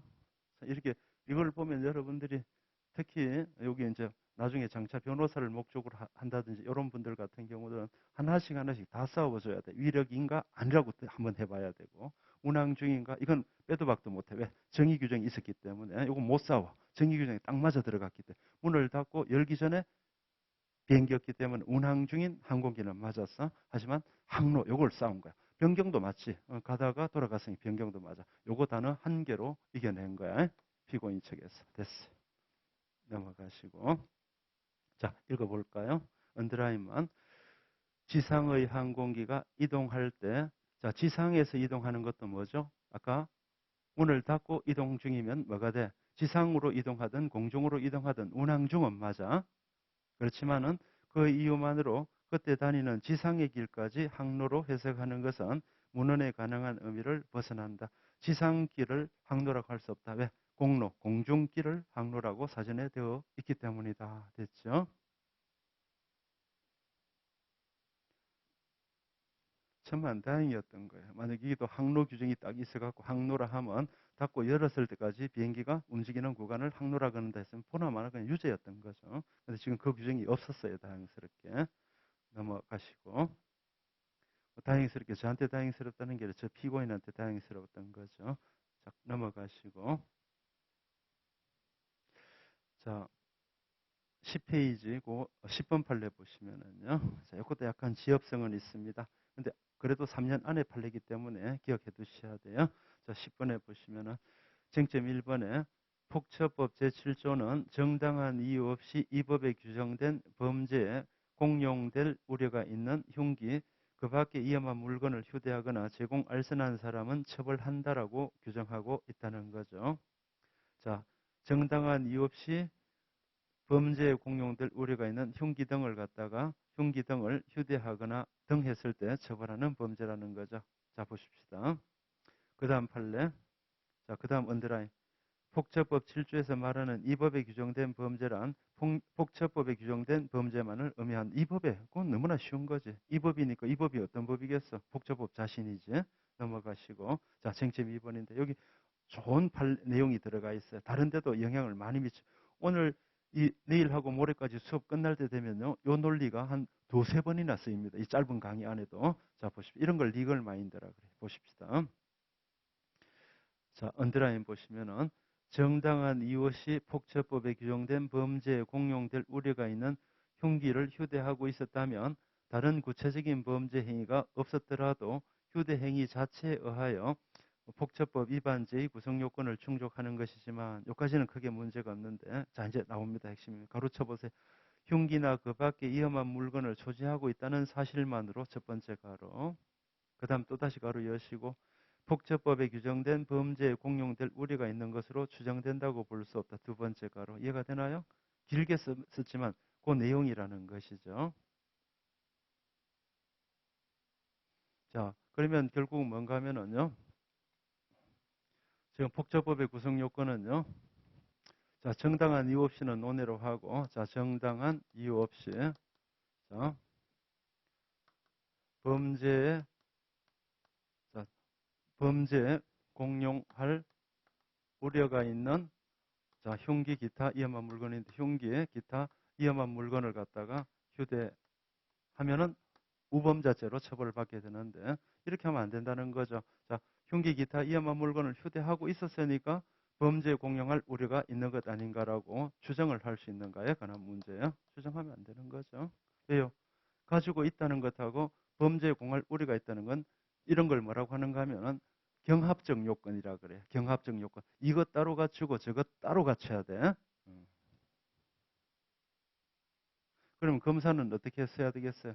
자, 정당한 이유가 없다는 것도 자, 입증을 해야 될 것이고 흉기 기타 위험한 물건을 휴대하고 있다는 것도 입증을 했어야 되고 증명을 했어야 되고 그럼 이렇게 말하면 안 돼요. 검사가 법정에서 판사님 저 아이들은요. 자, 저 사람들은 위험한 물건을 휴대하고 있었어요라고 주장하니까 뭐가 돼? 그러면 범죄 공용할 우려도 있었겠구나 이렇게 받아들여서는 안 된다는 거지. 요거는 또 따로 증명을 해줘야 된다는 거. 요거 입증한다고 추정이 되는 건 아니에요. 자, 이 판례는 결국 뭔가 하면 검사가요. 별도로 자, 입증을 해줘야 한다는 거죠.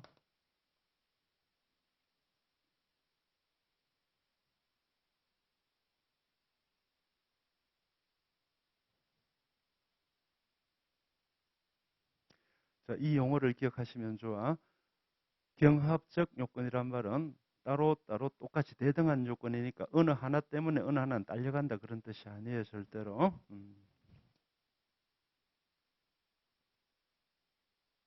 넘어가시고. 근데 이런 것들이 지엽적인 건 하지만 보세요. 흉기 기타 위험한 물건을 휴대하고 있었다면은 범죄에 공용할 우려는 추정된다. 이거 틀렸어요. 자, 이거 소송법에 가면 뭐로 나와요? 소송법에 가면 뭐가 나와요?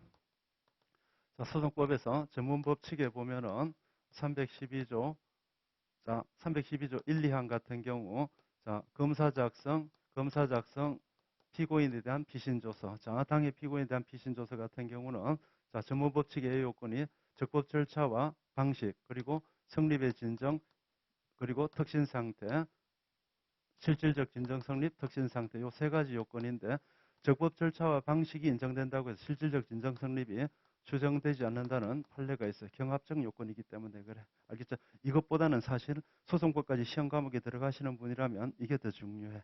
형법 과목 보통 시험에 들어가면 소송법도 같이 시험에 들어가지 추정되질 않아요. 판례 있습니다. 요거. 그러니까 이거는 이거고 이거는 이거예요. 알겠죠? 그래서 적법 절차와 방식에 의하여 저 피신조서가 작성됐다고 해서 실질적 진정 성립까지 인정되는 건 아니에요. 실질적 진정 성립은 나중에 피고인이 법정에 들어와서 뭐라고 해야 돼요? 내가 진술한 대로 기재되어 있습니다. 이 말을 따로 다시 한 번 더 해줘야 되는 거예요. 논의의 평면이 다른 것이에요. 알겠죠? 자, 이 말 맞아요? 저 사람 돈 많은 부자다. 많이 먹겠구나. 별개 문제라는 거예요. 돈이 많다는 것하고 많이 먹는 거는 별개 문제라는 거죠. 그냥 저 사람 가난하니까 불행하다? 틀렸어 이것도. 가난하다고 불행하다는 논의의 평면이 달라요. 알겠죠? 가난하다는 거는 돈이 없다는 말이지 돈이 없다고 어때 행불행을 결정하는 요소는 아니기 때문에 그래. 논의의 평면이 다르다. 두 가지 요건은 따로따로 갖춰야 된다. 됐죠? 여기 있는 분들도 배우자를 고를 때 어떻게 해요? 돈도 많고 건강하기도 하고 직장도 좋다. 경합적 요건이지. 돈만 많으면 다른 거 다 추정되는 게 아니라고. 그렇습니다. 넘겨가시고. 제일 마지막 줄 보시면은요. 검사가 따로 증명해야 된다. 됐죠? 검사가 따로따로 증명해야 된다. 됐고. 자, 8번 문제입니다. 자, 이제 형법의 적용 범위 그랬어요. 자, 범죄 후에 이계 간음죄를 규정한 구형법 제304조가 삭제된 것은 범죄 후 법령의 개표로 범죄를 구성하지 않게 되어 형이 폐지되었을 때 해당한다 했어요. 자, 구형법 304조가 삭제된 것은 삭제된 거라면 거기에 답이 들어가 있어. 거기에. 생각 밖으로. 이상하다. 그죠? 별로 안 중요한 단어 같은데 거기에 답이 들어가 있어. 요거는요. 특히 뭔가 하면은요. 자, 여러분 요거 한번 그냥 구두로 설명해 볼게요. 이 질문을 제가 제일 많이 받았던 판례 중에 하나입니다. 어려운 판례기도 해요. 자, 구형법 304조는 자, 이렇게 돼 있어요. 혼빈간죄인데, 자, 혼인 빙자, 기타 이계로서 음행의 상습이 없는 부녀 또는 미성년자를 간음했을 때 성립하는 범죄인데 여러분 여기까지만 기억하시면 돼. 혼인빙자 기타 이계로서 간음한다 했어요. 자, 일단은 어떻게 했는가 하면 갑이란 놈이요. 혼인빙자 해가지고 간음을 했어요. 갑이란 놈이 혼인빙자해서 간음을 했어요. 자, 갑이란 놈이 지금 요겁니다. 갑이란 놈이 혼인을 빙자해서 간음했어요. 혼인을 빙자했단 말은 혼인할 것처럼 속여서 간음하고 혼인을 안 해줬다는 거죠. 혼인을 하겠다고 속여가지고 간음했다는 거죠. 자, 간음했는데, 자, 요 규정이 지금, 요 304조 규정이 이렇게 가고 있어요. 요 규정이 이렇게 가고 있다고요. 근데요, 자, 이자는요, 혼인빙자 간음죄가 이혼이 아닌가라고 물어본 거예요. 자, 이혼이 아닌가라고 물어봤다는 거, 헌법재판소에. 자, 헌법재판소에 이혼이 아닌가라고 물어봤더니 이혼 결정이 나왔어. 자, 이혼 결정이 나오면 어떻게 되겠어요? 이게 시행 당시까지 거슬러 올라가 소급하여 무효가 된단 말이죠. 자, 그러면 이혼 결정을 바탕으로 요 재판에서 색깔을 일치시킬게요. 갑의 내용, 자, 노란 걸로 하겠어요. 계속해서. 그래서 이혼인가 물어봤더니 이혼 결정이 나왔어요. 그러면 요 이혼 결정이 나오면 요 이혼 결정의 효력은 형벌법규 또는 그 형벌 조항에 관해서 이혼 결정이 나오게 되면 소급하여 무효가 된단 말이에요. 그러면 요 판결에서 무슨 판결 해야 된다고 배웠어요? 무죄 판결 해야 된다라고 배웠어요. 됐죠? 자꾸 학생들이 요거 선생님, 자, 혼인빙자 간음에서 혼인빙자 요 네 글자가 이혼결정을 받았어요. 이혼결정 받았으니까 이혼결정 받은 그 규정을 위반한 자는 무죄 판결이 되어야 하는데 왜 자꾸 여기서는 지금 형이 폐지되어 면소 판결 대상이 되나요? 라고 질문을 해요. 질문을 몰랐으면 질문을 하셨어야 돼. 되게 어려운 판례야. 오늘 지금 현재까지 제일 어려운 판례, 이 판례가. 자, 보시면 이자는요, 무죄 판결을 했어요, 실제로. 자, 그런데, 자, 그러면 이 법 규정은 지금 자, 이 법 규정은 지금 계속 가고 있어요. 자, 몇 글자가 날아갔어요. 요 이혼 결정할 때, 요 글자들은 아직 법 조문에 남아있지만 이혼 결정을 받은 요 법 글자들은 사실상 죽어 있는 거예요. 이게 뭔가 하면 지금 방금 봤다시피 소급하여 무효가 된 거야. 여기 무효가 된 거예요. 요 글자들은. 됐죠? 소급하여 무효가. 지금 글자들은 흔적은 그대로 남아있어. 헌법재판소가 이혼 결정했다고 글자 4개가 지워지는 건 아니야. 무효인 채로 그냥 글자는 지켜 있는 거야, 법전 속에. 자, 그러다 보니까, 자, 이제, 이 법은 누가 만들었어? 요, 혼인빙자 기타 위계라는 요 글자들은 전부 다 국회에서 만들었다고. 근데 지금 헌법재판소가 요 네 글자를 갖다가 무효로 만들어버렸다고. 재판을 통해가지고. 자, 근데, 자, 이제 뭔가 하면 남은 게 뭐가 있어요? 기타 위계로서 가늠한, 요게 남아있다고? 남아있는데, 자, 잘 봐요. 쭉, 요거는 지금 남아있어. 기타 위계로서 가늠한 거, 요건 남아있다고. 근데, 자, 이제, 어리란 자가 뭘 했는가 하면, 어리란 자가 위계 간음을 범한 거야. 어리란 자가 이번에 위계 간음을 범한 거야. 됐어요? 이게 간음을 범한 거라고. 근데, 이게 간음을 범하고 났더니, 운 좋게도 이 규정이 이렇게 삭제가 된 거야. 법정 삭제가 되고 나서 재판을 받고 있어. 자, 이 재판에서 의뢰돼서 어떻게 처리할 것인가에 관한 문제야. 그러니까 사건의 전개를 잘 알아야 돼. 제일 어려운 판례야. 자, 그럼 여러분들 보세요. 자, 이형결정은요, 혼인빙자 간음 사건에서는 혼인빙자만 놓고 이형결정이 나왔기 때문에 요 네 글자지 304조 전체가 다 이형결정을 받는 게 아니야. 이형결정 받았던 그 글자들만 이형결정이 되게 되는 거예요. 그래서 기타 위기로서 간음한 규정은 여기 살아 있었어요, 계속. 요거는 무효인 채로 죽은 채로 글자가 남아 있었고, 이건 뭐야? 살아 있는 채로 글자가 남아 있었다고. 근데 입법부가 이거 없앴어. 왜 없앴겠어?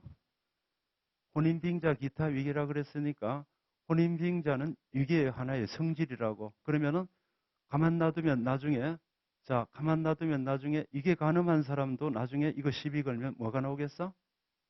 이형결정 또 나오겠지. 그러니까 내가 만든 것이 헌법재판소가 어때 자꾸 이형결정 당하는 것보다는 기분 나쁘니까 차라리 잘못된 규정은 내가 스스로 없애는 게 낫겠지? 입법부가 스스로 없앤 거예요. 어때? 알겠어? 나머지 글자를. 이러면 뭘 해줘야 돼? 잘 봐. 범죄 후 법률의 변경으로 지금 죄가 되지 않게 바뀌었기 때문에 과연 어떻게 할 것인가의 문제가 드디어 발생한다고. 그래서 우리 대법원은 어떻게 해요? 죄가 안 됐다고 무조건 연속 판결하는 게 아니라 죄가 안 된 이유, 동기를 묻잖아. 동기를 물어가지고 둘로 나누지. 일시적 사정의 변경에 따른 법률의 변경 같은 경우는 유죄 판결을 하고 1조 1항을 적용해서 유죄 판결하고 법률 이념의 변경에 따라 삭제를 했을 때는 법률 이념의 변경에 따라 삭제를 했을 때는 면소 판결을 하는 거죠. 즉 1조 2항을 적용해서 형소법 326조 3호와 더불어 면소 판결을 하게 죠. 학사 공패 4호군요. 4호에 따라서 이건 형소 규정이에요. 형법 시간이니까 특별한 말이 없으면 전부 형법 규정이 이건 형소 규정이 되는 거예요. 자, 그럼 이 둘 중에 어느 거야? 힌트 줬잖아. 요게 이원적인 성질을 갖고 있으면 이것도 무슨 성질을 갖고 있어? 이원적인 성질을 갖고 있는 규정이라서 없앴으니까 뭐가 돼? 종래의 처벌이 부당하였다는 반성적 고려에서 배제한 거라고. 그래서 이쪽이 되는 거. 법률 이념의 변경. 따라서 이 사건은 면소 판결 326조 4호에 따르면 어때요? 범죄 후 법률의 변경으로 형이 폐지된 경우다. 즉 면소 판결 대상이다. 이렇게 한 거라고요. 법학이라는 건요. 기본적으로 어려워요. 어려운데 어렵다 그러면서 하기 싫다 그러면은 아예 애초부터 하지를 말아야 되지. 그래 안 그래? 라면 먹으면서 이게 약간 뜨겁네. 아니 못 먹겠어. 그럼 끓이질 말지. 끓인 것이니까 당연히 뜨거운 거야. 됐죠? 아이스 아메리카노 시켜 먹고 차갑네 그러면 안 되죠. 이런 것들이야말로 여러분에게 좋은 리걸 마인드를 심어주는 거야. 그러니까 학생들은 자꾸 뭔가 하면은 이걸 잘 알고 있어. 자, 뭔가 이형결정 받았던 이형결정이 난 그 규정을 위반했을 때는 무죄 판결한다는 것도 상당히 중요하잖아. 시간적 적용 범위에서. 이형결정 받지 않고 법률의 변경으로 죄가 되지 않았을 때는 판례에 따라 동기에 따라 따진다는 것도 알잖아. 이 사건은 두 개가 이렇게 같이 연결되어 있는 거야. 그러니까 어른 당연히 뭐야? 이형결정 받은 그 규정을 위반했잖아. 혼인빙자, 간음이라는 그 규정을 여기서 위반한 거잖아. 근데 이형결정 받았으니까 무죄 판결 받고. 이때 학생들이 착각하는 건 요게 이형결정 받았다고 나머지도 다 이형결정 되는 거 아닌 걸 먼저 알아야 돼. 나머지 것들은 살아있다고.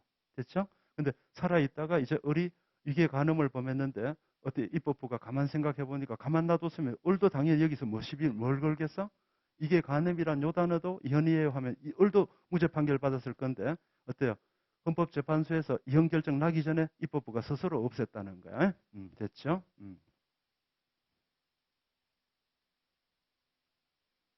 헌재의 결정하고 입법부가 없앴을 때하고를 구분을 해줘야 돼. 됐죠? 입법부가 일정한 법 규정을 만들어 가지고 있다가 없었을 때는 동기를 물어 결정을 하지만은 헌법재판소의 이형 결정을 받으면 소급 무효가 되니까 무죄가 되는 거예요. 구분하셔야 돼. 자, 이제 읽어볼게요. 자, 보시면은 쟁점 2번에 보시면은 쟁점 1번을 내가 쭉 설명을 한 거예요. 됐죠? 어, 쟁점 1번 첫째 줄 끝에 보시면 혼인빙자 기타 위기로서 음행의 상습이 없는 부녀를 기망하여 간음 환자는 처벌한다고 규정되어 있으나 2012년 12월 18일 형법이 개정되면서 삭제하였다. 됐죠? 그러니까 혼인빙자는 지금 죽은 채로 있었던가? 에? 그 밑에 보면 알 거야. 이혼결정이 나서 죽은 채로 글자만 살아 있었고 기타 위계는 살아 있다가 없앤 거예요. 이렇게. 됐어요. 쟁점 2번에 보시면 이 개정에 앞서 자, 이 개정에 앞서 보세요. 요 개정, 요 개정에 앞서 요 사건을 설명한다고. 자, 이 개정에 앞서 구형법 304조 중 혼인빙자 관한 부분은 헌재의 결정에 하여 이혼으로 판단되었고 또한 개정형법 부칙 등에서 그 시행 전의 행위에 대한 벌칙의 적용에 관하여 아무런 경과 규정을 두지 않았다. 경과 규정이 있다면 경과 규정대로 하면 되는 것인데 이러한 사정 등에 비추어 보면 구형법 제304조의 삭제는 법률 이념의 변천에 따른 것이다. 무슨 뜻인가 알겠어요? 힌트를 얻었잖아. 왜 없앴겠어? 입법부가. 이연성이 있기 때문에 없앴다는 거니까 그 법 규정은 못된 규정이었다는 거야. 못된 규정을 가져와서 유죄 판결하면 안 되지? 이런 것들 하나 속 시원하게 알면은요, 얼마나 좋아요. 여러분이 나중에 친한 친구가 있다 그러면 공부하는 동료가 있다 그러면 그 친구한테 설명 한번 해주세요. 저는 이거 제대로 이해하고 있어요, 몰라요? 설명하는 걸 보니까 이해하고 있죠. 남에게 말을 해준다는 건 이해가 완벽하게 된 거야. 그래서 자꾸 스터디를 하는 거야. 내 입으로 뱉었던 것들은 오랫동안 기억이 나는 거야. 친구들한테도 한번 물어보세요. 그러니까 자꾸 앞에 이혼 결정이란 말이 있는데 그건 앞에 사정이고 지금은 삭제된 걸 놓고 풀어야 된다고. 됐죠. 그동안에 제대로 몰랐던 분들도 있었을 거예요. 자, 관련 판례 정리는 보시고 9번입니다. 자, 쉬운 내용이죠. 내국 법인의 대표자인 중국인이 내국인이 외국인갑은 내국 법인이 홍콩에서 설립한 특수목적 법인에 위탁해둔 자금을 정해진 목적 용도 외로 임의로 사용하였다. 일단 횡령죄부터 보시면은요. 자, 특정한 목적과 용도가 정해진 그 금전을 보관 중인 자가요. 목적 용도 이외로 사용하면 불법 영덕의사가 인정되고 횡령죄가 되는 거죠. 이자는 대표였기 때문에 물론 업무상 횡령죄가 될 거예요. 됐죠? 근데 문제는 뭔가 하면 이 사람이 외국인이었고 범죄를 홍콩에서 범했다는 거죠. 외국인의 국외범입니다. 자, 그러면은 일단 외국인의 국외범은 5조하고 6조가 있어요. 외국인의 국외범입니다. 외국인의 국외범. 자, 5조는 뭐가 있어요, 여러분들? 내외, 국통, 유문인. 이건 다 외웠을 거고, 유문인. 이 속에 앞만 봐도 뭐는 안 들어가? 횡령죄는 안 들어가더라. 됐죠? 5조는 안 돼요. 자, 6조. 6조는 뭐가 돼요? 영역에 대한민국 영역의 외국인, 외국인 영역에 어느 것이 상관없어요. 자, 6조가 뭐라 그랬어요? 영역의 외국인이 요 외국인이 대한민국 또는 대한민국 국민에 대하여 5조 이외의 죄를 범했을 때도 6조가 적용된다고 하고 있어요. 대한민국 또는 대한민국 국민에 대하여 5조 이외의 죄를 범했을 때 이때 5조 이하의 죄를 범했다. 이 죄를 범하면은 5조의 죄를 범하면은 5조로 가면 되고 5조 이하의 죄를 범했다 할 때 이 죄가 무엇일까에 관한 문제입니다. 이 죄 속에 들어가는 게 바로 뭔가 하면 대표적으로 사기죄가 들어가고 방금 배웠던 횡령죄도 들어간다는 거죠. 근데 더 중요한 거는요.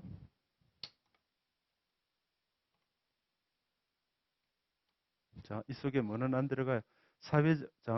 사기죄와 사기죄와 횡령죄와 같은 사기와 횡령과 같은 개인적 법익에 대한 죄는 개인 법익에 대한 죄는요. 이렇게 요 속에 포함이 돼요. 알겠죠?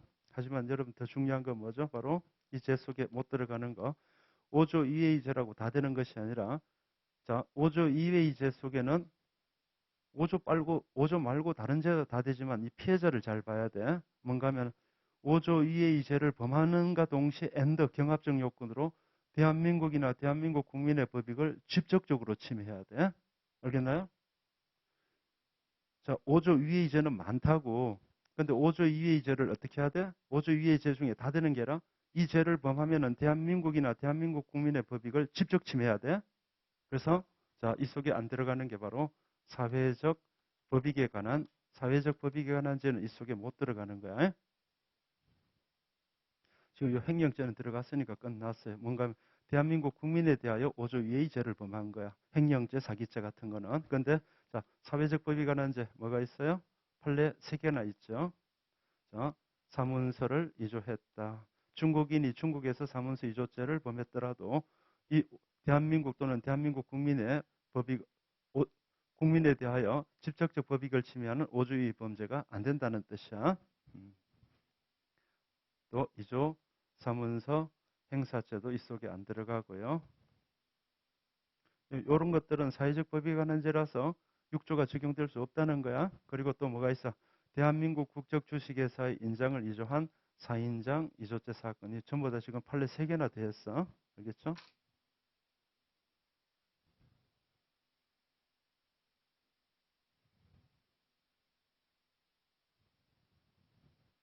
범죄다 그럴 때는 많은 범죄가 있어. 사람을 해치는 범죄다 그러면은 절도죄는 안 들어가는 거야. 말하자면. 예를 들자면 뭔 말인가 알겠어? 그러니까 범죄라 그러다고 다 되는 게 아니라 무슨 요건을 갖춰야 돼? 대한민국이나 대한민국 국민의 법익을 직접 침해하는 5조 이하의 범죄 중에 이 요건까지 2개를 한 번 더 갖춰야 돼. 됐죠? 사람, 남녀가 있잖아? 그래, 안 그래?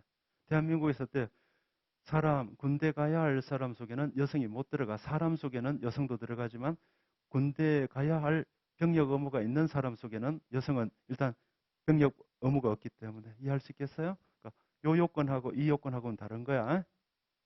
됐죠? 여성, 많은 여성이 있잖아. 가난 아기도 여자이면 여성이라고, 할머니도 여성이고, 어때 중년 부인들, 중년 여성들도 여성이라고. 근데 어때요? 어머니인 여성 그랬을 때는 범위가 줄어드는 거야. 알겠죠? 어머니니까 뭐가 돼야 돼? 자식을 낳은 여성이란 뜻이지. 됐죠? 또는 자식이 있는 여성이란 뜻이지. 이거 잘 봐요. 사문서 2조죄, 2조 사문서 행사죄, 4인장 2조죄, 사기죄, 횡령죄 전부 다 5조 이외의 죄까지는 맞아. 근데 대한민국 또는 대한민국 국민의 법익을 직접 침해한 범죄는 사기죄, 횡령죄와 같은 개인적 법익에 관한 죄야 돼. 여러분 생각해 보세요. 여러분들이요.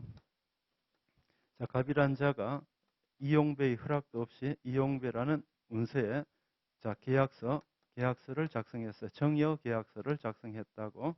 이 뭐가 되는가 하면 사문서 2조죄가 돼. 알겠어요? 이때 사문서 2조죄인데 직접적 피해자는 이용배가 아닙니다. 여러분들 잊어서는 안 돼. 내 이름이 도용됐더라도 사회적 법익이니까 저 문서의 진정성이 침해가 된 것이에요. 알겠어요? 이용배는 간접적 피해자일 뿐입니다. 알겠나요? 자, 갑은 엘리베이터 안에서 애인녀를 위협한 다음 그때 바지를 내리고 자위하는 모습을 보여줬어요. 알겠죠? 자, 이거는 강제추행죄니까 개인적 법익에 관한 죄다. 자, 갑은요 도로에서 홀랑 벗고 그때 차들이 지나다니는 도로에서 뛰어다녔다는 거죠. 이 공연 음란죄라고요. 근데 자 여성 운전사가 보다가 어때요?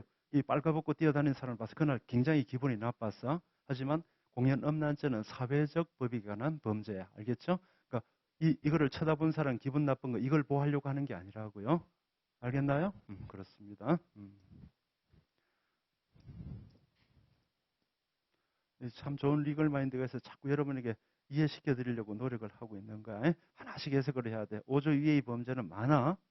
대한민국 또는 대한민국 국민의 법익을 직접 침해한 범죄할 때는 또 절반 날아가 버려. 알겠죠? 요것입니다. 요 세 개 다 판례 있는 거 알지? 요것도 판례 있잖아. 요것도 그냥 든 게 아니야. 뭐야? 뉴질랜드 국적자가 뉴질랜드에서 대한민국 국민에 대하여 사기죄를 범한 사건. 방금은 중국인이 중국에서 대한민국 국적의 법인에, 즉 대한민국 국적의 법인에 대하여 횡령죄를 범한 거야. 알겠죠? 이것입니다. 개인적 법익은 들어가요. 이렇게. 판례 이제 5개가 되는데요. 자, 근데 요 문제는요. 이중의 의미를 갖죠. 형법 시간에는 우리 형법이 이 갑에게 적용될 수 있다라고 말하고 소송법에서는 갑에 대하여 우리 법원의 재판권이 우리나라 법원의 재판권이 있다라고 말하죠. 똑같은 말이지만은 그 형법이 적용되는 대상자는 우리 법원의 소송법상으로는 재판권이 있다라고 말해요. 만약에 재판권이 없으면 어떻게 하죠? 형소 327조 1호에 따라 공소기각 판결을 하게 되죠. 근데 이 사건은 공소기각 대상이 아니란 뜻이야.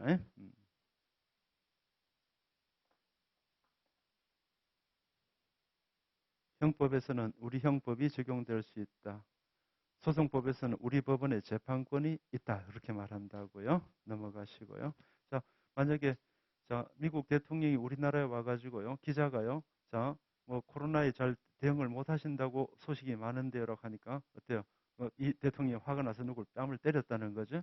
자, 외국 원수 같은 경우는 치해법권자이기 때문에 우리 법원에 재판권이 없습니다. 만약에 기소할 리도 없겠지만 만약에 기소해도 공소기각 판결을 받게 됩니다. 됐어요. 다음.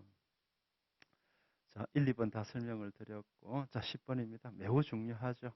제가 별표 3개 해가지고 출제가 안 된 거는 단 한 개도 없습니다. 2년 걸리는 경우도 거의 드물고요. 그 다음에 보통 시험에 다 나오죠. 이미 나왔어요, 이거 다. 제가 별표를 되게 또 아끼는 편이에요. 함부로 3개를 주지 않는다는 거죠. 왜냐하면 저도 그냥 남발해가지고 제대로 맞춰주는 게 옳은 거니까. 그리고 2개 이상의 별표는 3개하고 거의 같다고 생각하셔야 돼. 3개만큼은 아닌데 해서 2개를 갖다 중간을 설정을 했지만 1개하고 2개와 3개는 같다고 생각하시면 돼. 보십시다. 자, 10번입니다. 갑이 외국에서 살인죄를 범하였다가 무죄 취지의 재판을 받고 석방된 후 국내에서 다시 기소되어 여기까지 설명해 볼게요. 자, 다시 기소되어 외국에서 재판을 받았는데 다시 기소할 수 있는가? 일사부재리 원칙은요. 국내 법원의 원칙이기 때문에 외국 법원에서는 재판이 한번 확정된 적이 있다 하더라도 국내 법원에 다시 기소할 수가 있어요. 이것도 형법 시험에서도 나온다는 거예요. 판례도 있고. 그 다음 1심에서 징역 10년을 선고받게 된 경우 갑이 외국에서 미결 상태로 구금, 자, 미결 상태로 구금된 5년의 기간 가로치시고 미결 상태로 구금에다가 그까지만 미출하시고 이 기간에 대하여도 외국에서 집행된 형의 산입에 관한 규정인 형법 제7조가 적용될 것인가. 외국에서부터 가로 하셔가지고 집행된 형의 산입 거기다가 가로 닫고 집행된 형은요. 미결 상태로 구금을 밑미줄 하셨나요? 그럼 집행된 형은 파도미줄 하시면 돼. 자, 이미 답은 나왔지? 항상 여러분들 일관되게 하셔야 돼. 저는 뭐 강의 안에 그렇게까지는 안 했지만은 그 앞에 요것이 여기에 해당되는가 물었을 때 하나는 밑미줄이고 하나는 파도미줄이면 여기 해당되지 않는다는 뜻이 항상. 그러니까 하나가 세모고 하나는 동그라미면 안 맞다는 뜻이 항상 표시를 끝까지 같이 해줘야 돼. 끝까지 같이 해줘. 그러면 나중에 시험장에서 뭐가 기억나는가 하면 습관, 내가 이건 하나 이렇게 하고 하나 이렇게 했어. 이것도 기억난다니까요. 그리고 나중에 복습할 때도 얼마나 좋아. 그것만 보면 되는 거니까. 자, 그러면은 미결구금된 기간하고 집행된 형하고는 같은 단어인가에 관한 문제인데, 자, 집행된 형은 이런 뜻이죠. 집행된 형이라는 건 여러분들 형이 언제 집행되나요? 형은 선고받고 확정되었을 때부터 집행을 하는 것이에요. 그러니까 요거는 뭔가 하면, 자, 유죄를 전제로 유죄 판결이 되어 집행된 형. 요걸 말하는 유죄 판결이 확정되어 집행된 형이라는 거예요. 미결구금도 갇혀 있는 건 똑같아요. 구금 당하는 것 똑같고 징역 3년을 선고받고 확정되어 구금 당하는 것도 구금은 똑같아. 하지만 구금 자체로 어떻게 돼? 미결구금은 집행된 형은 아니라고. 집행된 형은 아니에요. 됐죠? 이 사람은 유죄 확정 판결이 되어 구금된 건 아니기 때문에 그래요. 유죄 판결에 의하여 확정까지는 안 하더라도 유죄 판결에 의하여 여기까지. 자, 쉽게 말해서 집행된 형은 뭐예요? 유죄 판결을 전제로 집행된 형을 말하는 거예요. 근데 지금은 무죄 판결을 받았고 또 뭘 했어? 미결구금이었지. 근데 요거는 이미 시험에 한번 나왔고.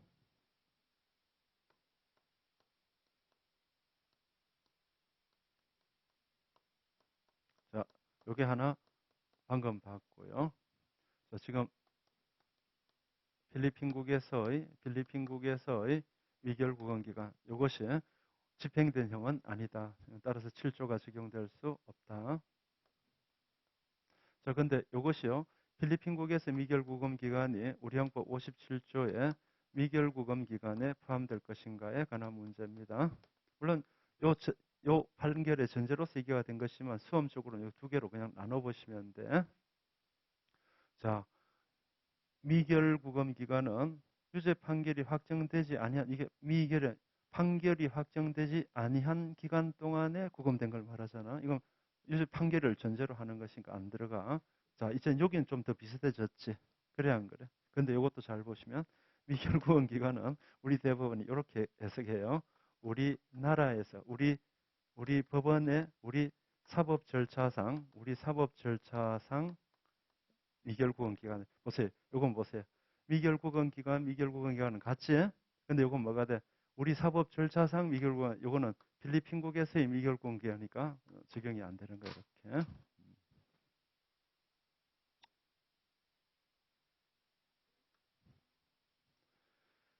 미결국은 기간 똑같다. 이거 필리핀국이고 이건 어때? 우리 사법 절차상의 미결국은 기간이 발생을 해야 한다는 거야. 적용될 수 없어요. 요 부분은 아직까지 미출 상태입니다. 57조 상에. 왼쪽에는 출제가 됐고 오른쪽은 미출 상태야. 자, 이 사람은 되게 억울하겠네. 자꾸 그래서 우리 미결국은 우리 사법 절차상 자꾸 우리나라에 와서 지금 혜택을 달라 그래. 알겠죠? 7조에 따라서 어때? 애국에서 전부 또는 일부를 집행받았으니까 형을 갖다가 어때요? 산입해 달라 그랬는데 산입 못 해주겠다 그랬어. 그리고 어때요? 미결국은 기간이니까 그러면 이미결국은 기간에 산입이라도 해주세요라고 할 수 있는가? 안 된다는 거야. 그럼 어떻게 해야 돼? 억울하면 우리 대법원이 그랬어. 그래 억울하지 너. 왜 우리나라에서 자꾸 혜택을 안 주시려고 그래? 필리핀에서 미결국음 당하는데 필리핀이 잘못한 거잖아. 그거 가서 알아봐. 이렇게 얘기를 했어요. 실제로 그렇게 말을 했어요. 알겠나? 형사 보상도 안 됩니다. 이거 알겠죠? 필리핀이 잘못한 걸 우리나라에 와서 어떻게 하라고요? 필리핀에 가서 억울하면 필리핀에도 가서 이거 어때 미결국음 무죄 판결 받았잖아. 억울한 일이 발생했지? 필리핀에서 일어난 일이야. 이런 뜻입니다. 쉽게 말해서. 필리핀에서 잘못한 걸 자꾸 우리나라에 와갖고 그 부분의 억울함을 풀어달라 그러면 안 된다는 거죠.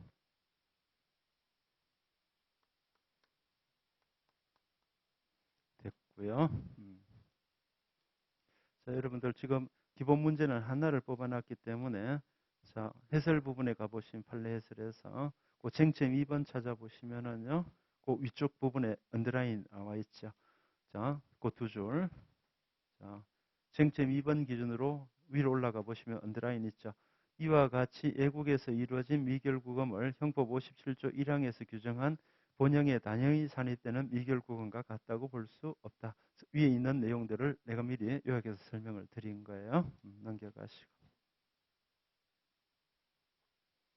자, 행위의 주체 부분은 잠깐 쉬었다 하겠습니다.